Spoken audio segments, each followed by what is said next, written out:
Your search for unbeatable internet speeds is over. Visit Docomo Pacific today and sign up for as low as $60 a month so you can experience our fast, reliable internet speeds for yourself. Docomo Pacific, better together. Everyone, we are at the Division of Agriculture here in Cagman with an update about some news regarding an invasive pest that's impacting CNMI mangoes and has resulted in a ban of importation of mangoes to Guam from the CNMI. So thank you to the Division of Agriculture for your time. Maybe we'll just start with a round of introductions and everyone's names and roles, if that's okay. Sure. My name is Natasha Tomkani. I'm the Invasive Species Coordinator under DLNR. I work in partnership with everybody to protect our resources, and that's my representation and role here. And my name is Jack Ogumo. I'm the Director of the Division of Agriculture under the Department of Lands and Natural Resources. Here in Cagman, this is where the infected mangoes were found. Good afternoon, everyone. My name is Michelle Saipan, working with the Department of Lands and Natural Resources, Division of Agriculture under the CNMI Forestry Program. And I'm James Guerrero. I currently work for the Division of Customs and Biosecurity under the CNMI Department of Finance, and I'm invited to this press conference. Okay, so maybe we'll start with what exactly are we looking at? I understand this is a fairly new discovery, so can we just kind of set the stage in terms of what you all discovered? Well, about 6 months ago, March, we had a visiting a team of scientists who showed up to our islands to continue investigating the pests that we have here. And when they were here the last time, Michelle took them to this tree that was and is infected. And after taking samples of the infected mangoes, mango fruits, they went back to Guam and found out later that it is an invasive species. And so right now we're just in the very early stages. Do you mind just telling the community what we know, what we don't know, and just explaining what is this pest and how does it impact the mangoes? So what was found here at Division of Agriculture is called the mango fruit borer. It's a pest of mangoes originated from India, Indonesia, and parts of the Northern Territory.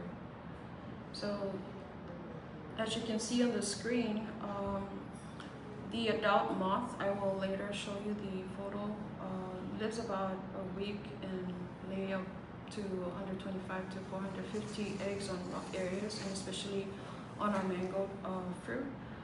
And basically, full-grown caterpillar can measure up to 20 meters in length. It pupates in loosely woven silken cocoon and in the soil or the fallen fruit or the fruit on the mango, and development usually takes 30 days to become a full-grown moth. Go ahead. Yes. And then we were chatting before we went live about this pest directly attacks the mangoes itself, not the entire tree, right? That's what we know. Correct. So far. And in terms of the infestation, I know it was discovered here on DOA property. Yes. Yes. So has there been any work done to see how expansive it is yet? If we have it on Tinian and Rhoda or other parts of Saipan, or? No, we're still monitoring the extent of the problem. But what we know is that we need to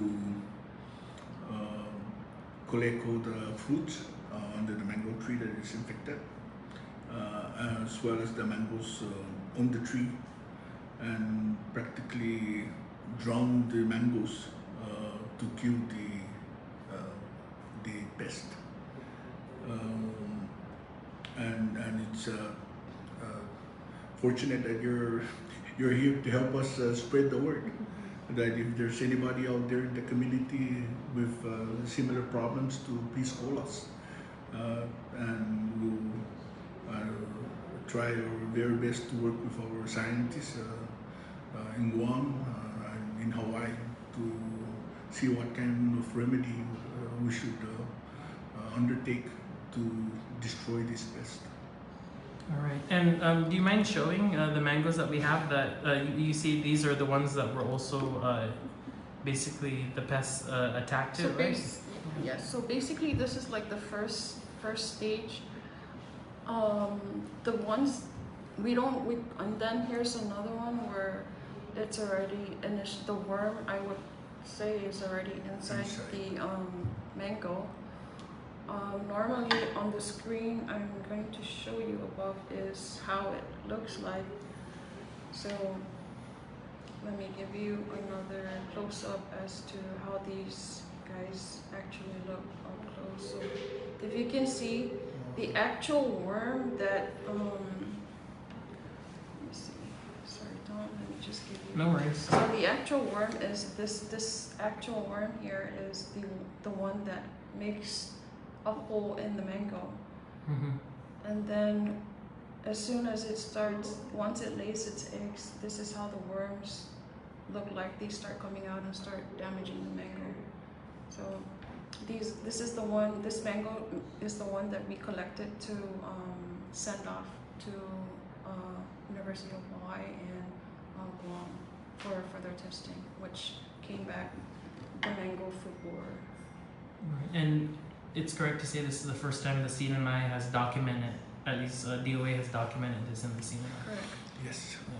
So how concerned should we be? I mean, does this mean, I know it's still early, but some people might be seeing this.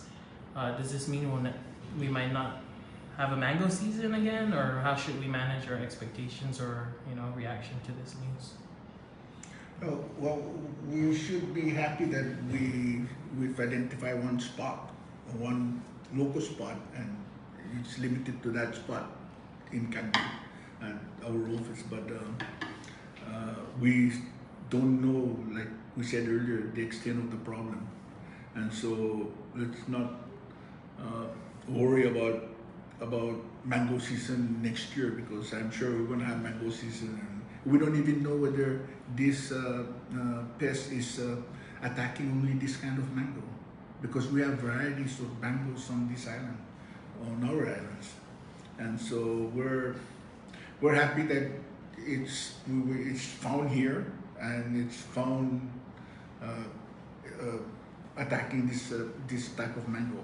But other than that, we're just happy that it hasn't expanded, it hasn't multiplied, it hasn't diversified itself, and so we're happy, and hopefully we'll be able to do something about it before it starts expanding.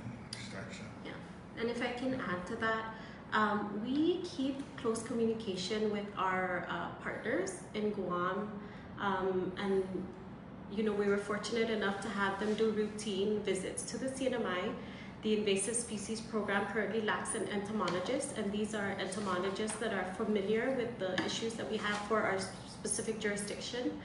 And so we rely heavily on their expertise. They are currently working to help us identify the next action for us. And we work in a big partnership with the people at Customs and Biosecurity. They've done a tremendous job in detecting pests at our borders.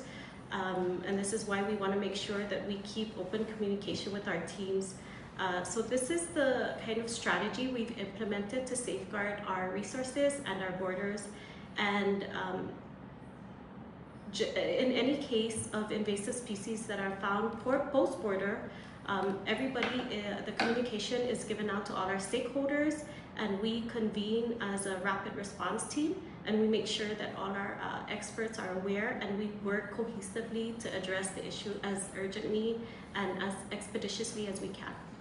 And speaking of CBP, I guess I'll ask you the question next. I know Guam has implemented a ban, right? I guess how long is that ban for? And maybe a question on people's minds is maybe how could this invasive pest possibly have made it into the CNMI? Yeah.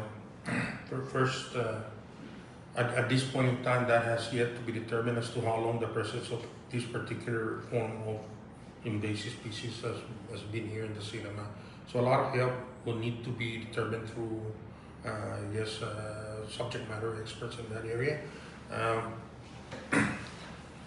And this most actually underscores the very importance of making sure that we have the capacity to be able to stop this at our ports of entry. Because once it gets into the community, it becomes much more harder for us to either contain, manage, or even, for lack of a better word, identify them, right? And that's just some of the challenges that we're faced with. Right now, as it stands, we have a current biosecurity bill that has been presented to both the House of the Representatives as well as the Senate. So I'm hoping that one of our leaders will be introducing that particular biosecurity bill so that it allows for the Division of Customs and Biosecurity to be able to promulgate the necessary regulations so we could hold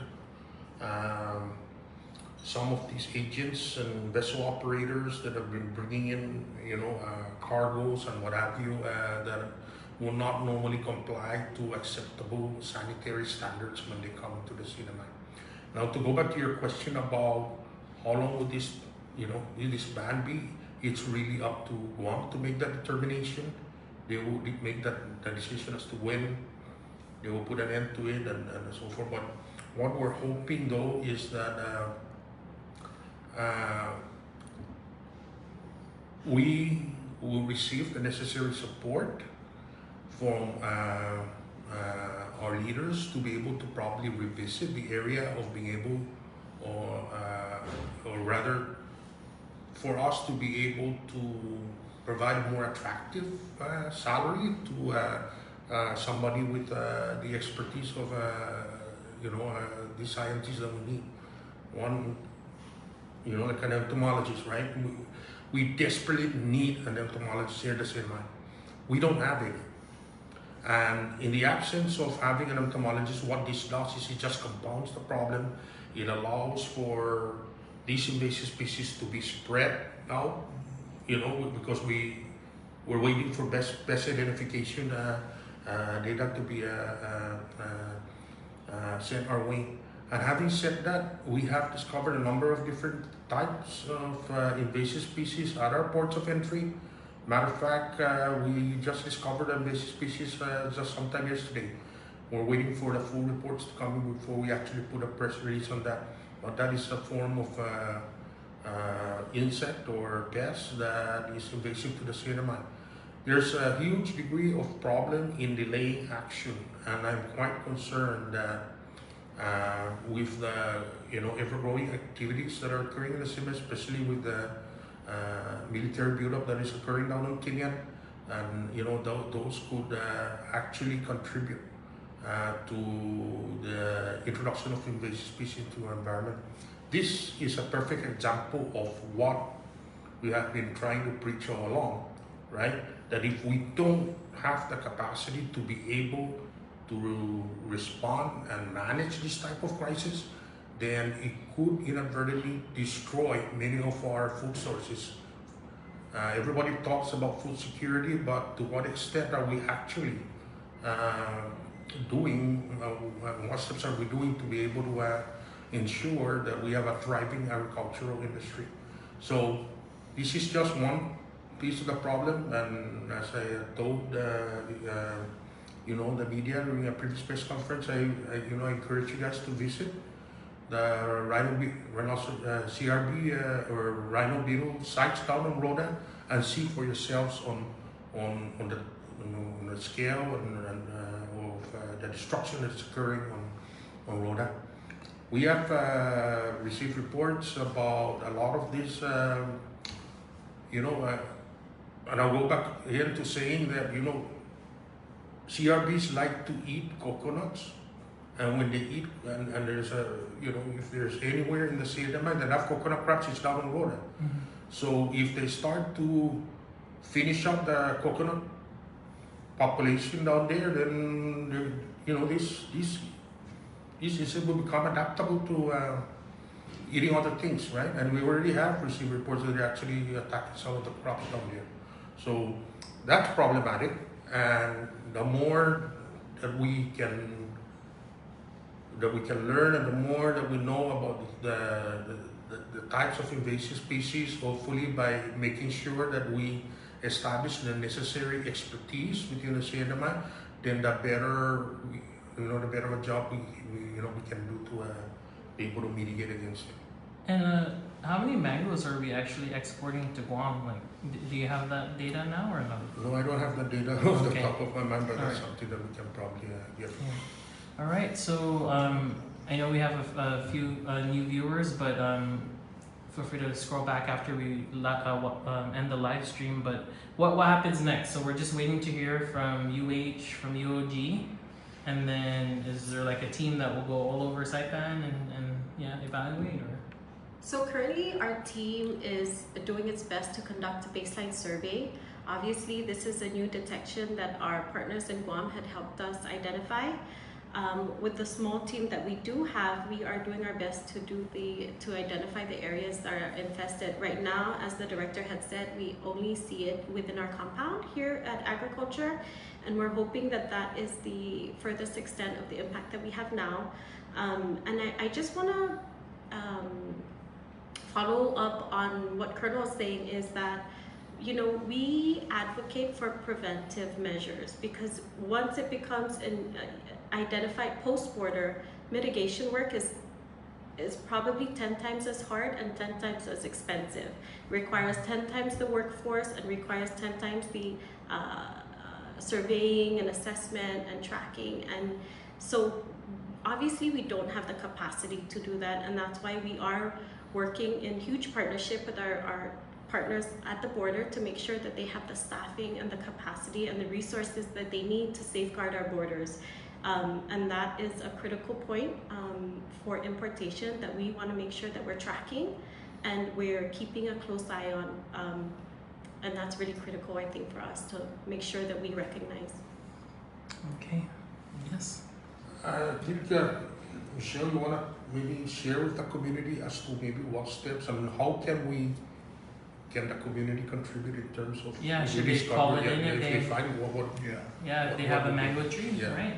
So normally, the telltale sign for this would be, for example, I would say, let's see, if they see some kind of, if they see this type of growth or some kind of marking on their mango tree, they might want to just cut the fruit down, get a bucket, and fill it up with water and Dawn dish soap, and put in all the mango fruits in there, so it can kill the mango boring beetle. So in a way, these things don't turn into, grow out into a moth and then go and infect the other mango trees. So that's like a containment of how we can keep these insects from spreading from one mango tree to another. And should they call Division of Agriculture or anything like that? We can do outreach with them as to how they can take, what's the steps that they can do, and help them out with their. Right, and for now they can call our numbers. That's 256 3318 or 3319, and ask for Michelle. Alright. And Do we know? We'll be happy to go and check it out and then include that as part of our analysis. Right. We're working with a scientist from Guam, Chris Rosario. He'll be coming hopefully before the end of this month, and he'll try to collect more data to go back and analyze and see what else is being impacted or will be impacted by this specific pest. Okay.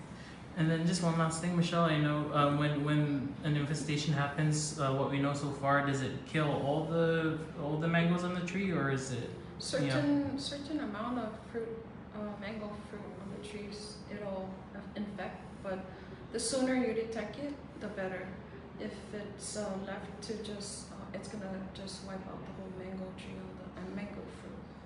So it's best that early detection before it starts infesting all the mango fruit on the trees. All right, that's all the questions I had. Anyone else want to add anything the community should know?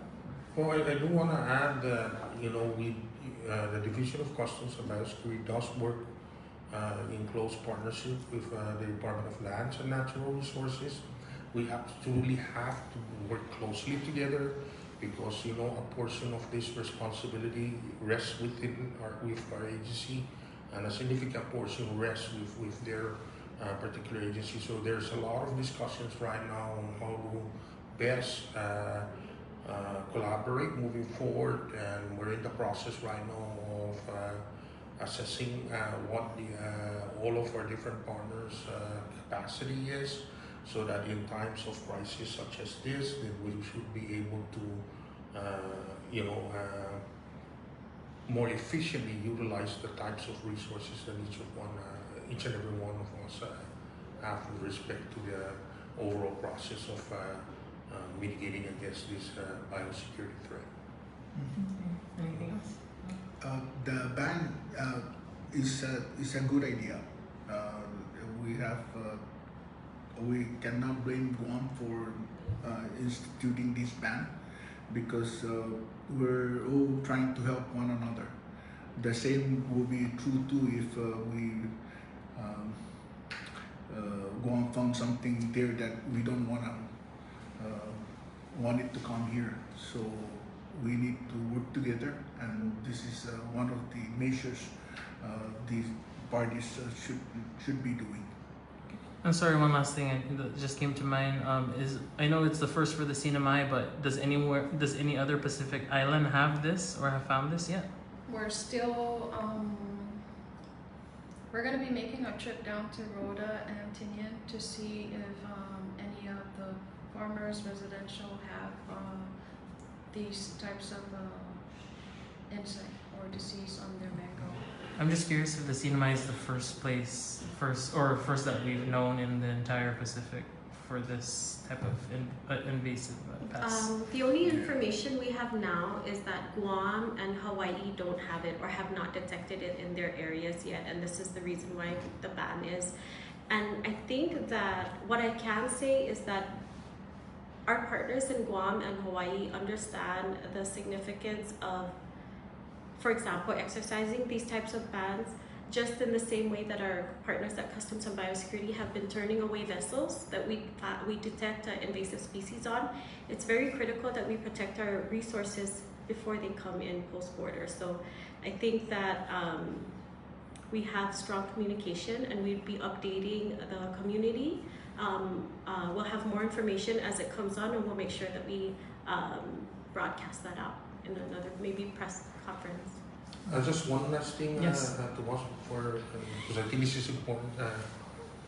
This underscores the very bigger reason or importance of making sure that if anyone within our community is to bring in fruits and vegetables, to make sure they declare it in their customs declaration form, because this obviously did not, it isn't something that's native to the CNMI, right?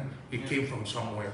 So sometimes what people may sometimes think is that, okay, I'm gonna bring in a fruit or a seed, I'm gonna smuggle it into the CNMI so that I can have a new kind of mango or a new kind of whatever, right?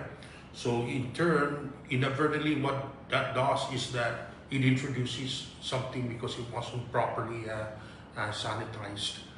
So it's not that we're going to be taking it away from you all the time. It is more of making sure that whatever it is, whether it is a fruit or a seed or what have you, that you're bringing into the CNMI, agricultural products that you're bringing into the CNMI, sometimes what happens is that there are microorganisms in there that may not be visible to the naked eye, and you're introducing a new form of disease to our overall agricultural crops that are out there. So I urge the all members of the community to first and foremost make sure that you comply with the CNMI's quarantine regulations prior to importing anything into the CNMI. Because if these things get really out of control, it could be in the millions of dollars before we're able to contain it. And we all must pray that this actually is in the beginning of ending our ability to be able to consume mangoes locally here in the CNMI. And it's unfortunate, but that is very important for the members of our community to understand that. Thank you. Okay. Thank you all. Appreciate it. Your search for unbeatable internet speeds is over. Visit Docomo Pacific today and sign up for as low as $60 a month so you can experience our fast, reliable internet speeds for yourself. Docomo Pacific, better together.